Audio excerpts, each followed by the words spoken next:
Well, good morning, folks. This is Son of Celluloid, half dead on Sunday morning at Days of the Dead, and I'm here with Irwin Keyes. How you doing today? Oh, great. We're all here, ready to have some fun, and nobody's at the convention. They forgot to come. Now, yeah, I hear there's some kind of sporting event going on today. Yeah, we have the Super Bowl. I was at a convention at a different show a couple years ago, and it was the Super Bowl weekend, and I remember it killed the weekend. Sundays are just, you can forget it. But the true hardcore fans are still here, though. Yeah, the real hardcore horror fans will stick around.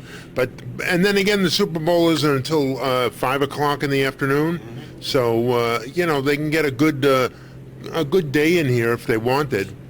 Now, first thing I wanted to ask you is you grew up in Amityville, and I'm wondering if that was locally, was that a big deal, or did that just all come out of the book?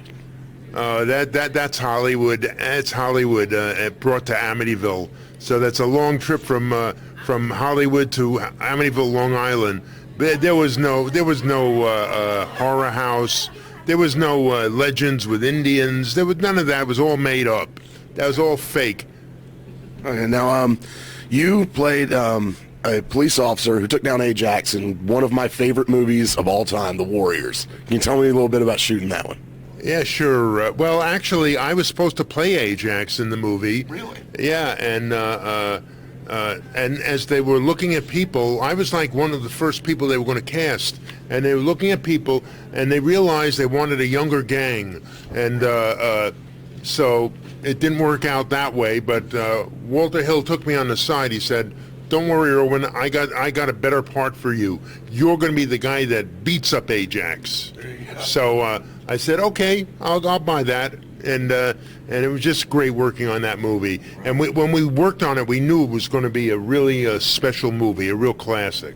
You got to be the one that took down the badass of the group, so I guess that makes you a little higher, right? Yeah. We took him out, and we made a great movie. Everybody worked hard, great stunts, and it was such a good movie. And I wish more people would see it.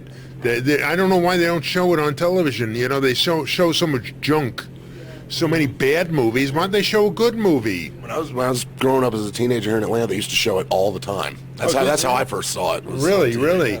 Yeah, I don't see it anymore on TV. I just see the same 10 movies over and over and over again. You can only watch Transformers so many damn times, right? Yeah. How many times can you see it after you've seen it in the movie theater, right? You can't see it anymore. Now, I've heard that you were considered for the role of Freddy Krueger. At some point, I've heard you say that you're not sure if that was actually down or something. What I wanted to ask is, if you had been cast as Freddy Krueger, how would your interpretation of the character been alike or different from Robert Englund's? That's hard to say. It's just I never ever read for it. I don't remember any. Maybe my name passed. They wanted to bring me in, maybe, but no, I never went in. That I know of. So I can't really answer that. Okay. Yeah. That's one of those ubiquitous horror rumors that's always around, Oh, yeah. There's always things. People say this and they say that, and it turns out to be false. Yeah. Now, you worked with Sean Cunningham a couple times early on in his career. How did you get to know him, and what's working with him like? Well, it was early in his career and early in my career. So I was doing these small parts in his movies. He was making sports movies. These little kids and sports, and a coach that gets in trouble with the mob from sports betting, and then that's where I come into the movie, and I'm the guy who goes to collect the money. Nice. And he doesn't have the money. I have to break the legs. Yeah, I did about 4 or 5 of those in a row. I did soccer, I did football, I did baseball, bowling. You name the sport, I did it. Yeah. And then you were in Friday the 13th also in the beginning of the movie. Then then one day he called and said, "Can you work on this thing? We need a busboy." And I said, "Sure, I'll come. I'll do it." And and then it turned out people started saying I was the MacGuffin in the movie. People thought, that I was going to be Freddy Krueger because I look so weird, I guess. Now, if I'm not mistaken, you filmed the Oblivion flicks in Romania. Am I correct? Right. What was it like shooting in Romania? Oh, Romania was it was really it was like shooting an old silent movie, with nothing. You had nothing, and they had this camera system that you had to take all the way apart with all these tubes and build up your camera where you wanted the camera to be, and you finally get to look through the lens, and you say, no, that's not right, and they had to take it all apart again and then put tubes in a different direction. It was really like movie making when they were making silent movies. It was, and then the food there, they promised us a famous Italian chef, and it turned out we were eating roadkill for 2 months. Nice. And roadkill. You've eaten roadkill? I've not roadkill, no. I've eaten the animals that tend to be roadkill. Oh, whoa. Yeah. Well, this was really roadkill, pigeons. This was, there was nothing really. They would send all the food to Russia. So, and they had nothing there to eat. It was very strange, a very strange country. Interesting craft services table on that shoot. Yeah, no craft services table. There wasn't even a potato chip there. Wow. There was nothing there, and there was no McDonald's, no pizza, no modern stuff. That came later. It's there now, but back then there was like nothing there in Romania. One time we went to do an offshoot out in the country of Romania, somewhere called Brezhov, and we go to the hotel, and Julie Newmar walks in, and the place is full of cockroaches, and she goes, "I'm not staying here," and she walked right out. It was very funny, and we had like a little a revolt on the set, and we had a number of those because they really wanted us to bring us down to their level, and the crew and the actors refused.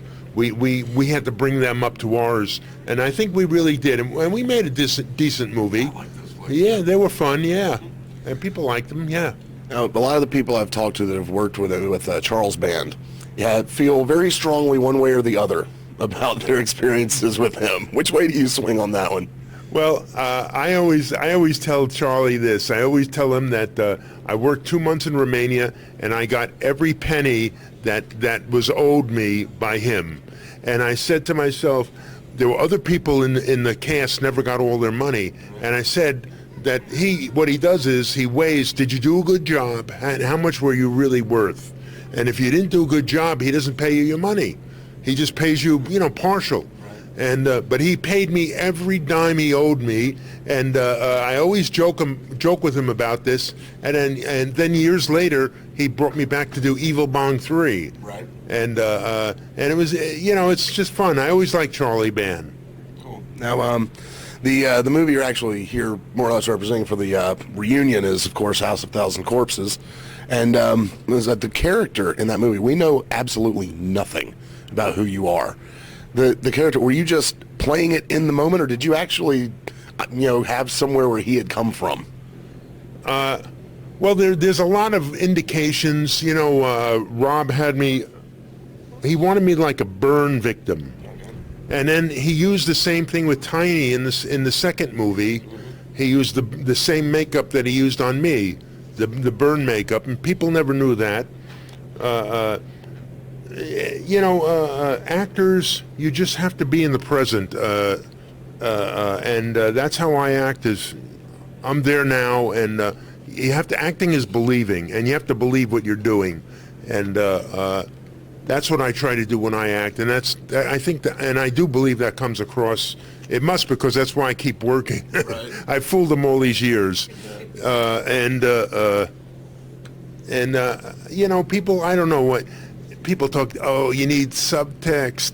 Oh, you need sense memory. Oh, you need to do this trick. Oh, you need that trick. I mean, I know all about that kind of acting, and I really come more from the Grotowski kind of acting, from the ground up.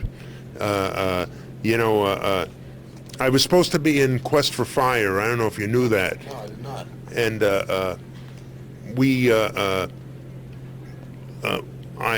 for 2 weeks they wanted me in the movie. We did 2 weeks of apes, And then they flew me to London, and they did full body makeup and all kinds of stuff.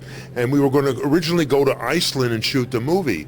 And then they discovered that the production was moved to France, from Iceland to Canada, and the Canadian government required them to use one Canadian actor. And unfortunately, I was the one who they replaced. Oh, man. But I was supposed to be in Quest for Fire. Okay. So I always tell the joke that I'll be in Quest for Money. There you go. So Lost it by virtue of not being Canadian. there you go. Yeah. So these decisions are made. Now you, of course, have played some great roles throughout your career. Who are you most often recognized as? Like when someone sees you on the street, you're like, "Oh my God, that's." Who do they say? Oh, right. It's got to be. From this movie, House of a Thousand Corpses. But then people come up to me, you know, "Oh, I know you from the Jeffersons," or you know, "Oh, I saw you in Tim Conway, Don Knotts movies. You played Gamora." You know, I've done all kinds of character parts. I was surprised nobody's talked about Intolerable Cruelty. No one's even mentioned a name to me here. Right. That's the Coen Brothers movie. Right. You know, I played Wheezy Joe the Hitman. You know, the Hitman wasn't too bright, and Right. but that was a lot of fun. Yeah. And I personally haven't mentioned it because after film school, I can't watch Coen Brothers movies Oh, no? anymore. We studied those right and left and had to dissect them to the nth degree. I just can't do it anymore. Oh, really? Now, That's now- funny. You should. Did you ever see it? Yeah, I've seen Oh, Intolerable you've seen. Cruelty, So yeah. there you go. Right. So that was one of the movies you probably had to dissect. Yes, actually it was. Yeah. Now, kind of on the same line, you, of course, have been in some great flicks over the years.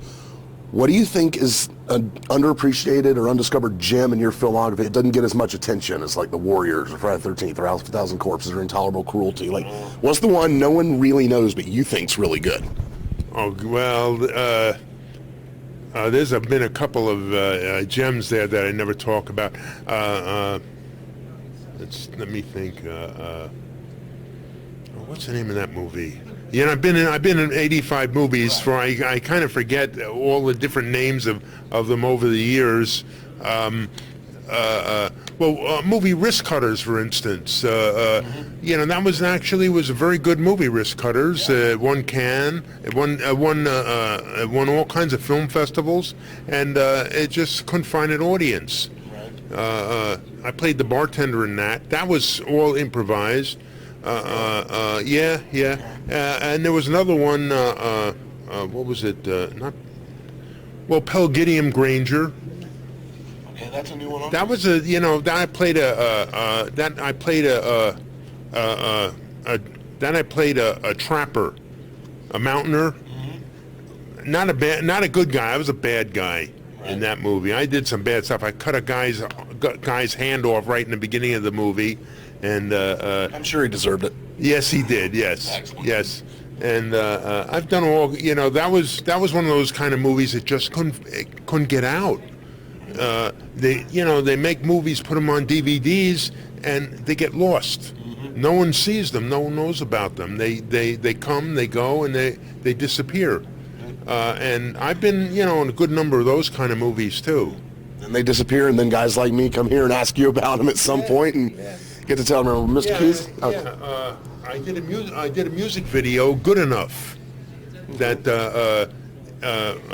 for a guy named Prozac, and we shot that a couple of years ago, and that was great. It was a great music video, and nobody has heard of it. You know, it's like this, but it's there on YouTube. Right. Prozac, Good Enough. There's hardly anywhere to show music videos anymore. You got to track them down to really see them. Yeah. You got to know it. You got to look for them. Yeah. But that was a really good, he had his own little audience of about 200,000 people that bought his records. Right. But after that, so many people just couldn't find him. Right. Yeah. Well, Mr. Keyes, I would like to thank you very much for talking to me this morning. That's okay. Well, thank you. I appreciate talking to you. Okay. And stay here at Son of Celluloid and check out some more interviews from Days of the Dead. You got it.